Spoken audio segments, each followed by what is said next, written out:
Hey, welcome back to another Pies podcast show where we're giving live information of everything on entrepreneurship to the administration that's coming into the government and how we see Donald Trump and his cabinet and what changes might be affecting you as a young entrepreneur or an older entrepreneur or business all around in general. When I started entrepreneurship, I was 16 years old. I dropped out of high school, 10th grade. I made really good grades. I had advanced classes and everything.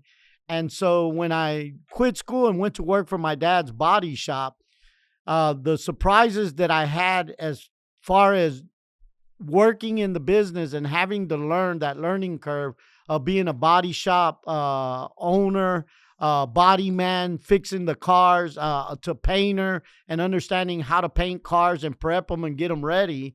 At 18, I started the tow truck business, knowing that I could go out and pick up wrecks, DWIs, and everything. So I was 18 years old when I started my tow truck business, and there was 300 Americans that spoke no Spanish. And at the time, that first wave of Latinos was coming in, and we needed bilingual speakers. And so the police officer asked if there was a bilingual translator, and I was the only one to raise my hand. So that surprise in business of that first wave of Latinos being here really took me back for a minute, because I was bilingual, and thank God my mom was from Mexico and was able to teach me Spanish, and my dad was fifth generation born here. So I spoke Spanish fluently and I spoke English, and our business just took off. I mean, I was only 18. At 19, I made my first million.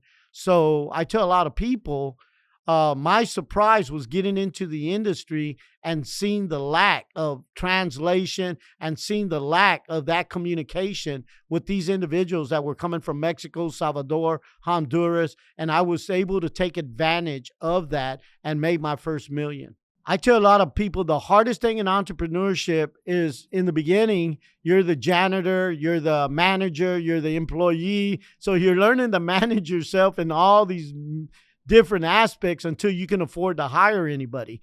So I tell a lot of people at 18, had 3 tow truck drivers for me.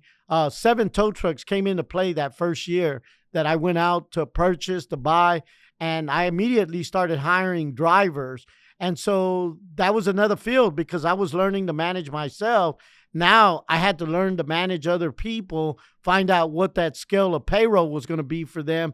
And, my dad and my mom never really had a lot of experience in hiring individuals or understand what HR, what management was, or the processes, the system. We kind of flew by the seat of our pants, and making $1 million at 19 was really new to my parents. We thought it was never going to end. And so I think the hardest part was trying to understand the legal aspect of business, the accounting aspect of it, understanding the taxation and everything that needed to go with it, because with $1 million, now I'm owing the government $300,000 in taxation. So I think the hardest thing is understanding what a business is. Not so much an entrepreneurship where you're the best roofer, sheet rocker, framer. It's understanding what the aspects of business are, from legal to accounting to systems, processes, structures, and understanding the markets and the trends. The 80s, I didn't know that we were an oil-based city in Houston, Texas. And after making $1 million, it was short-lived because the markets destroyed Texas, Oklahoma, because a lot of people were working in the oil that now lost their jobs, and now they were losing their houses, abandoning vehicles in the storage lot. And I had no idea what to do in this down spiral cycle that was happening in the 80s. So, of course, I went into bankruptcy, divorce, started losing tow trucks to repossessions of vehicles, foreclosure on my mom's house. So most of the vehicles were repossessed at that time in the 80s. So I think the most difficult part is learning the different aspects of the company or the business, or just hiring those right people to be on the bus with you. The sacrifices in business were I was 24/7 in the business. Of course, I was self-employed, so I was the answer to everything in business. And so I did a lot. I did the body work, prep cars for painting. Then in the evening at 8, 9 o'clock, or basically 6 o'clock, I should say, because that was the traffic hour, I would be out in the tow truck till about 3, 4 in the morning, and then try to go get 3, 4 hours of sleep so that I can get back up in the morning at 7, 8 o'clock, ride the traffic, because that's when most accidents happen, in the morning and in the evening, during the workflows of traffic, going to work and coming back from work. And so the sacrifice was not spending any time at home with my wife, my first child. So, you're talking about 18, being young, thinking that work and providing shelter, food was enough, because most men think that just providing for the household is enough. No, there's other stuff that you need to provide on the personal side: attention to your wife, attention to your children, attention to the household. So most self-employed individuals, because of the hours they put in, they usually end up in divorce because of the lack of participation at the house, balancing your personal and your business life. I was 24/7 in the tow truck. That's my life. That's what it was.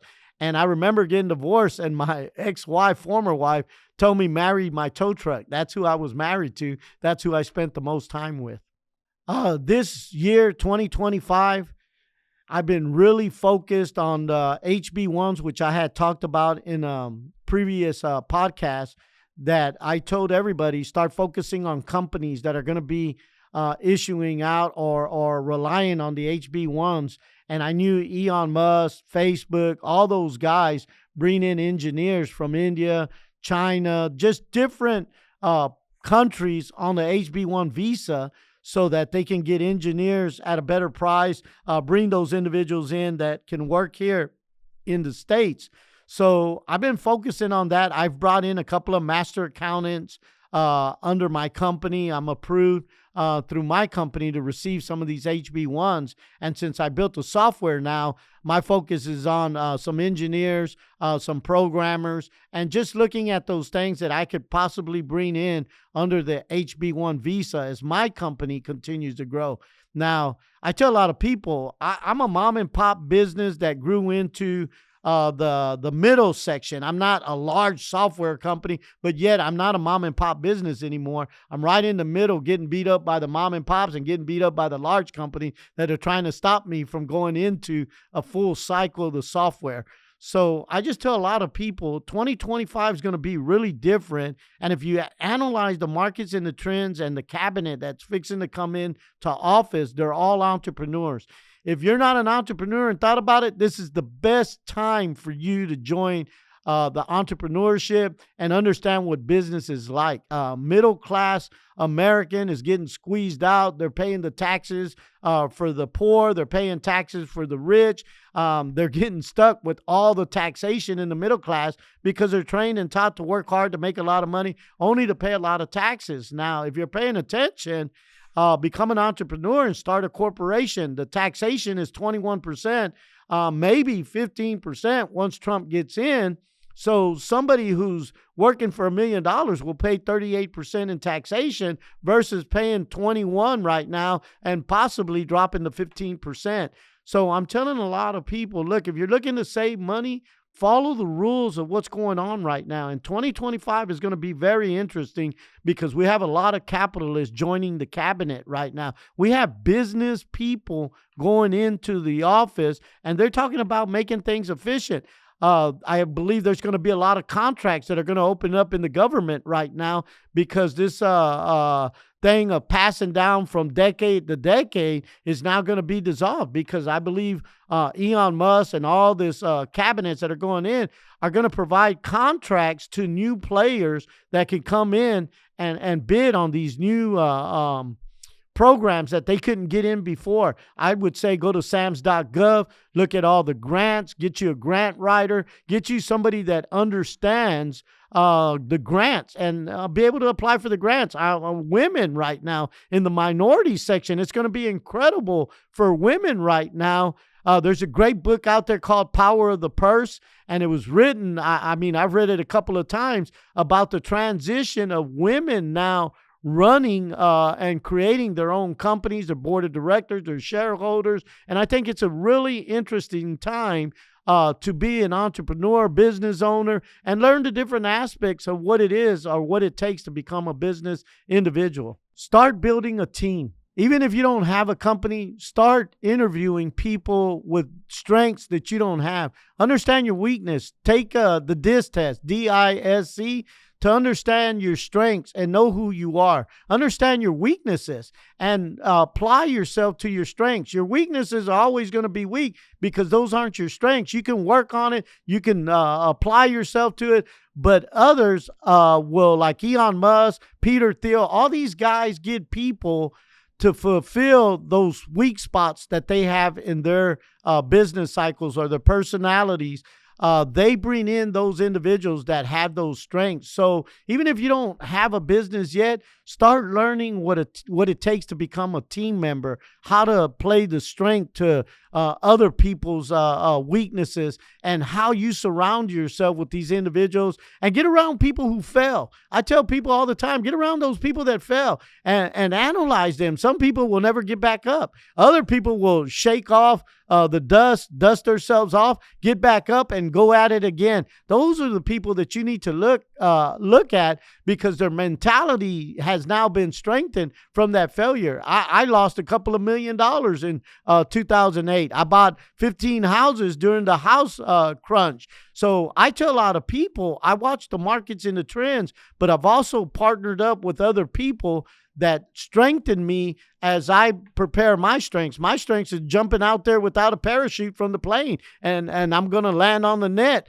from way up above. So I tell people all the time, I'm at a point now at 61 in my life that I'm minimizing those failures, even though I know there's going to be some setbacks. I tell people all the time, I crawl out or fight my way out of the jaws of defeat. I just finished up my second book, I See Our Hope, which stands for innovation, commitment, respect, hope, opportunity, patience, and education. And there's two types of different educations. There's academic and there's financial IQ. And Robert Kiyosaki hit it right on target with his financial IQ book, The Unfair Advantage. And this is why I tell people all the time, you have to read and you have to get around mentors that have been through battles. And if you've been through some battles with some people, now start looking for the war, because now you're prepared to go to war. So at the Art of War is a great book that I tell people all the time. Read how you're positioned in the business, your competitors. And I tell people all the time, I don't have competitors. I go out, I got 62 million Latinos that I'm catering to. I'm fully bilingual in the Latino market, but I'll help anybody. But my main focus has been the Latino market, which is going to be in chaos here when Donald Trump gets sworn in.